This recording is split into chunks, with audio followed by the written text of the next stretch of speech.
Good morning, everybody. Sunday on the Rancho. It's going to be a combination vid today. Going to be making some bread as well as doing my Italian style beef stew. Start the bread. You should really start it overnight with the liquidy, what they call a Polish. But I don't always follow my own advice. So we're starting from scratch today. I've got some sugar and some yeast in here, instant dried yeast. We're proofing that now with some warm water and letting that come to life. It's not really, it's a chilly kitchen, so we're gonna have to make do today. Getting ready to add in. I'm just using all-purpose flour today. If you have bread flour, so much the better. So I think I'm gonna end up using about 4 cups or so. So we're going to put that in now and let the kitchen magician, KitchenAid here get to work on it. I added a teaspoon of salt as well as a tablespoon of extra virgin olive oil and started with 2 cups of flour.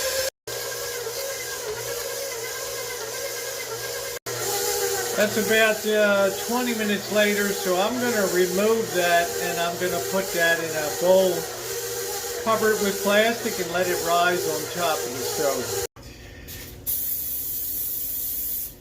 Get our bowl sprayed real well. Make sure your hands are clean. Okay, you got loved ones or at least yourself eating this, right? Nobody wants no funky hands, all right? Now you know your dough is ready.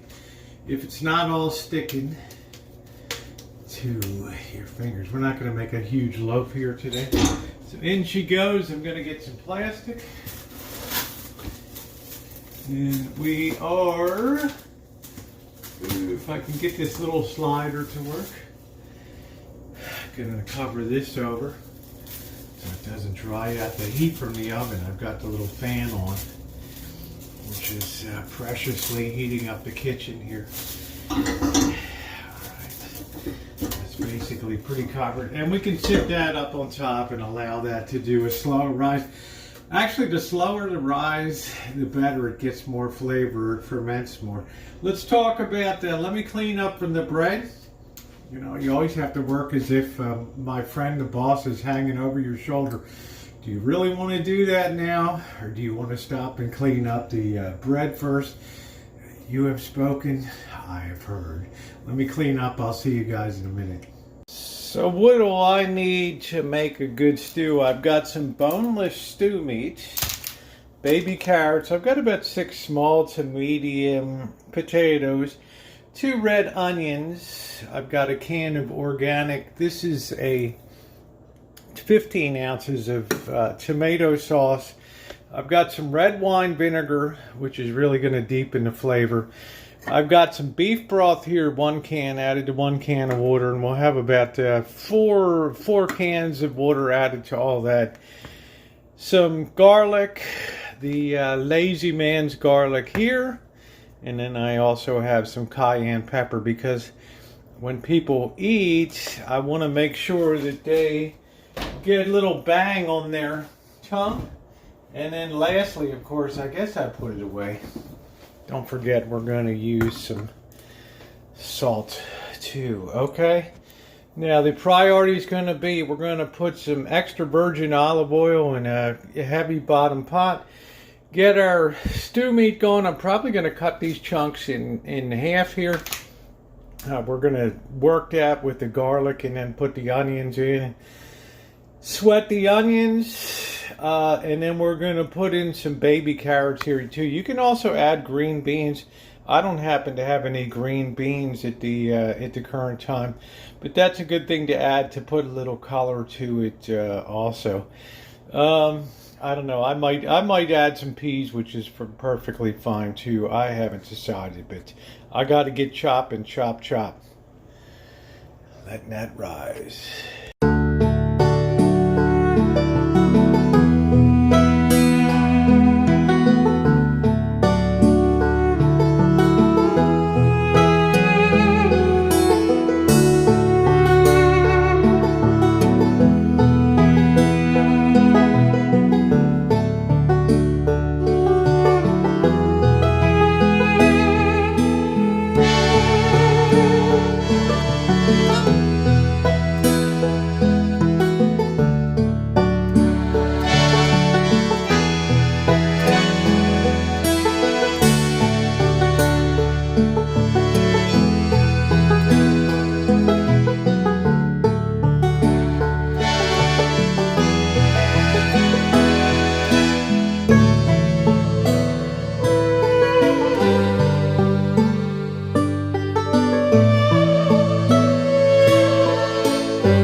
got that cooking away, while that heat is hitting the meat and the onions and the garlic, I want to go ahead and give a shake of cayenne pepper. Not a lot. And I want to also add about a teaspoon of salt. Okay, don't over salt. We're going to get some Italian seasoning here too.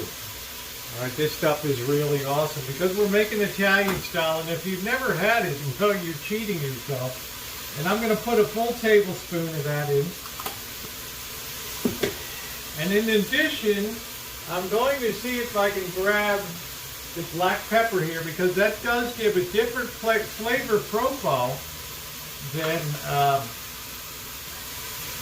when using the cayenne. Okay, we want to have a stew that's got some bang to it when people eat it. Okay, we don't want any pasty, bland, wimpy stew. All right. Notice we haven't touched the potatoes, or we're going to put peas in today too, but we haven't touched any of that yet. So we're just browning that off and getting that good and delicious. Now, while that's working, I'm going to go ahead and prep about 2 cups of carrots. Okay, they're all added in. Everything is about halfway sweated. Now the carrots are going to pick up a lot of that deliciousness, and they're going to be infused with that. Now, if you added them later to like beef stock and water, they're not going to be as tasty. Okay? And we definitely want it to be tasty. And once we finish getting this about 3/4 of the way browned off, we'll add our potatoes in. Get everything all coated really good. Get them to the beginning of stages of softening. And then we'll go ahead and add all of our liquids. All right, there are our potatoes all peeled. I'm going to go ahead and chunk these up, and then into the pot they're going to go. Remember, we're not all the way done with the meat, but the meat is done enough now that it's going to be very flavorful and stay tender. You don't want to, this is not one of these deals where you want to sear it. You want to let the heat slowly work into it, okay, and it'll give it a lot of deliciosity. So once I finish cutting the potatoes, I'm going to bring this up to temperature again for about 5 more minutes of sweating these vegetables. Then we're going to add the potatoes in and finish topping up this stew with the rest of the goodies. Now also, the trick with these potatoes is you don't want great big chunks. Big enough to stay together in there, but not so big that they're not going to cook through when we do our little magic trick here, okay? So time to bring the pot back into action now. Let's fire the heat up, and you can see there's already some great juices developing in the bottom there. Yum, yum. The potatoes are in, and what we're doing is we're stirring everything to give those potatoes a start. They're also absorbing some of the goodness with this, and we're going to add back another tablespoon of EVOO. This is really optional, but you can either add green beans or peas. I'm going to go ahead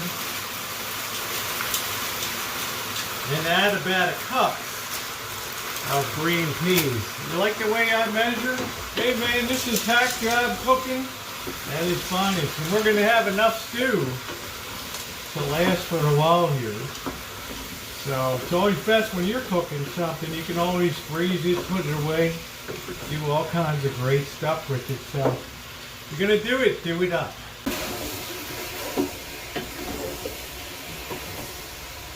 Oh, it smells so good. Just a couple more minutes, and here we go. The next thing, we can put this in now. We're going to put a tablespoon of red wine vinegar, maybe a tablespoon, and then maybe it's full tablespoon and a half. What that's going to do is introduce umami, or a very deep flavor. Now I know you're saying, yeah, where's the hack? We haven't seen the big trick yet. Stay tuned. All right. That's good. Now we're going to go ahead and add our next specialty item, which is a full 15 ounces of tomato sauce. All right. This is good. This makes it unbelievable. Trust and believe. This makes it unbelievable. Stir that in real good. It's just like a taste of. It's like a taste of Italy that you just you can't believe. You get up from the table and you run out the door, run around the block. You come back and you're like, "Ay caramba, that was so good." Make sure you get all that goodness out of there. All right, now I'm going to open up a can of beef broth, and I'm going to add that, and I'm going to start adding the liquids. I'm going to turn it off for a second. Doesn't matter if it just sits there for a minute, so I'll see you guys in a minute. All right, there goes the beef broth. And I'm going to add 2 full cans of water here.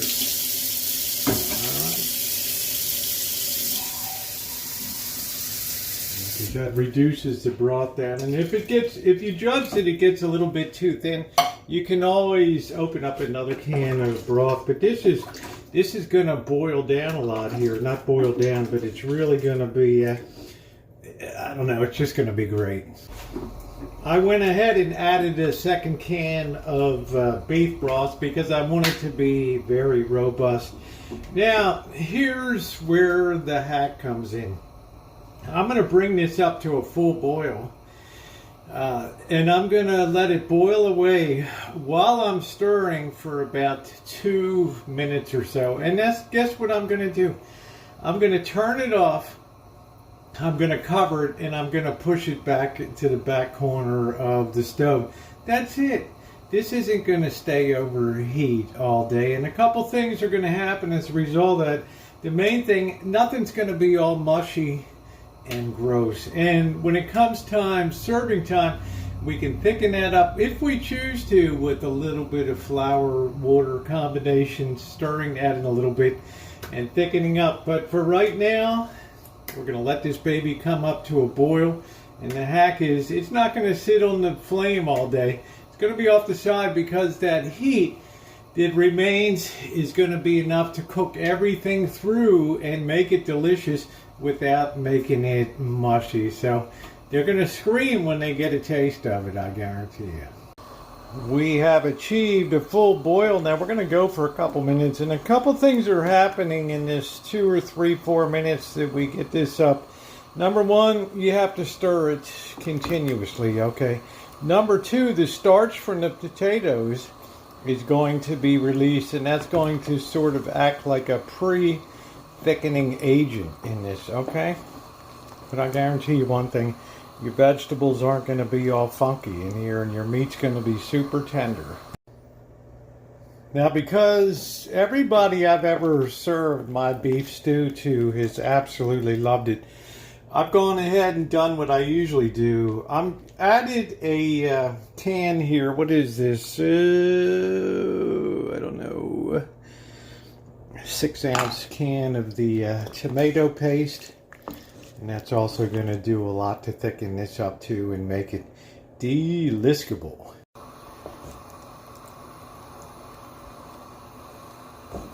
This is also a great time to taste it. Make sure it's salty enough, peppery enough to your guest liking.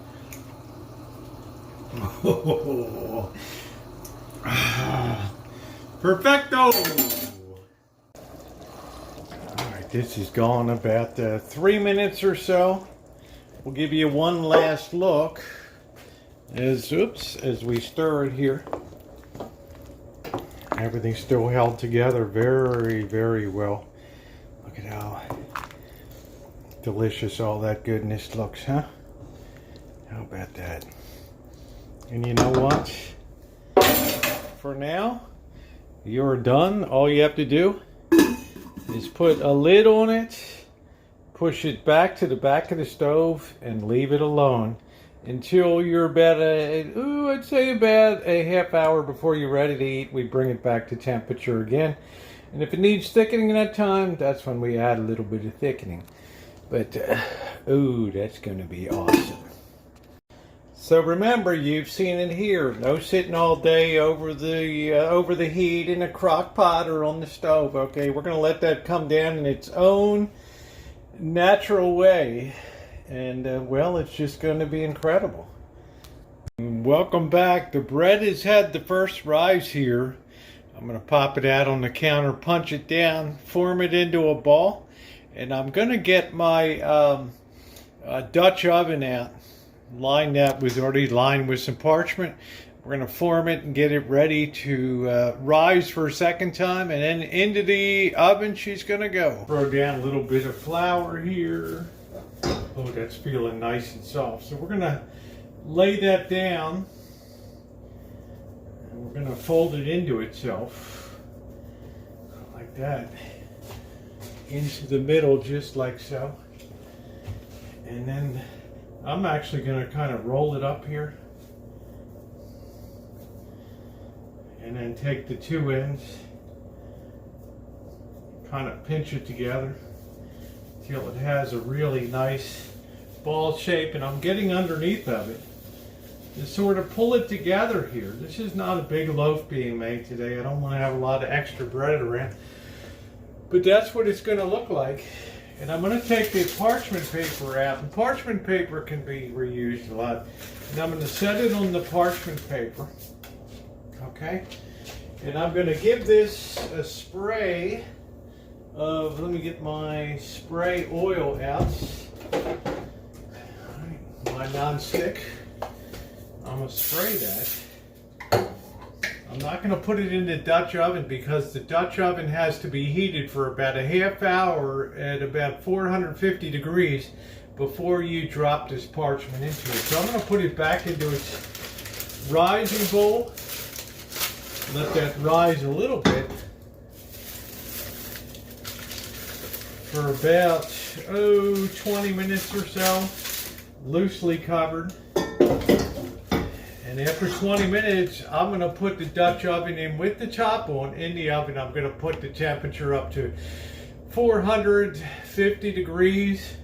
And after it's heated up for about a half hour, I'm going to lift this out of the parchment, put it inside, put the lid on, and we're going to be in Victory Lane. Ladies and gentlemen, now we come to the dangerous part of the process, and I'm going to give you the standard warning that I always give. Use your brain, okay? When I take out this Dutch oven, it's going to be super hot. It's been heated up to 450 degrees. So you make very sure, before you open that oven door, that you put your oven mitts on. You stand back as much as possible from the oven. The lid is on the Dutch oven. I'm going to take it out. Sit it here. I'm going to remove the lid. Put it over here. And lift this up here, the bread which has been scored on the top. And I'm going to lower it into the Dutch oven. And in the oven, she's going to go for an initial half hour. You ready? Here we go. All right. Taking off the lid, nice and hot. Make sure to remove the plastic if you used any over top of your bread. Now, I want to get a good grip on this. I don't want it to fall on the floor.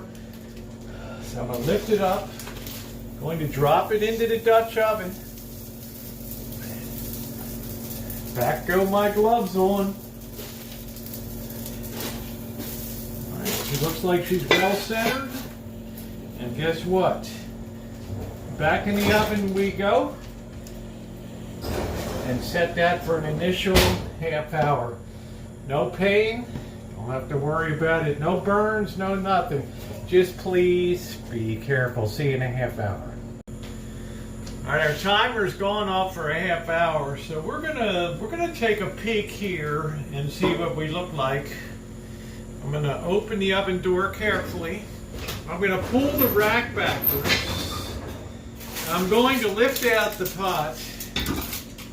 sure I have my gloves on. And we're going to take an initial look right here, and how beautiful does that look. I think it needs about another 15 minutes or so, and we're going to put it back in uncovered now to let it get a really nice crust on it, okay? We'll see in about 15 minutes to wrap up the baking, okay? Be careful, don't grab anything, let everything cool off. Alright guys, the timer is going off for a total bake time of 45 minutes. So let's very carefully lift this out, and then we will place our bread here to cool after, of course, giving you a good look at it. So I'm going to turn the oven off now and leave the door open. We can benefit from some of the heat. Man, that looks fantastic. All right, let's carefully lift that loaf out. Oh, look at that. What do you think, guys? What a thing of beauty there. What a thing of beauty. All right, well, there it is, our beautiful loaf of bread to go along with our beef stew. And once again, if you're not subscribed, you definitely want to subscribe and hit the bell for all notification and give a thumbs up. We do this day in and day out on the Rancho and always have a great time, whether we're metal detecting, baking, traveling, doing restaurant reviews, vintage audio, just so many of the things that I do here on the channel, going into my my 12th year now, and I'd love to have you along. I will wrap it up on the final segment when I show this being served up and ready to be eaten by, be prepared for my friend Bobby, okay? It is now time to start serving up, and this has been sitting for 4 hours and it's beautifully done. Now we just have to bring it up to temperature and serve it up. Delicious beef stew. Plenty of beef too. Thank you so much for watching, everybody. There's the finished product.